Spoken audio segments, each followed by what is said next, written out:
সুপ্রিয় দর্শক, আসসালামু আলাইকুম। সবাই কেমন আছেন? আশা করি সবাই ভালো আছে।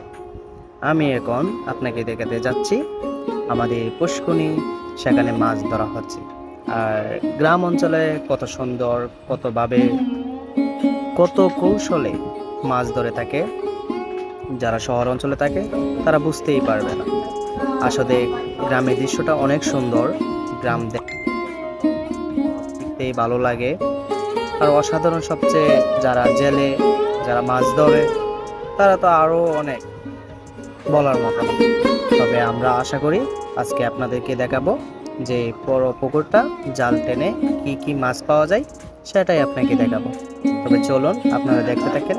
ভিডিওটা আপনাদের সুবিধার্থে লং টাইম না দিয়ে শর্ট টাইম করে দিয়েছি, আপনারা সবাই দেখতে থাকেন।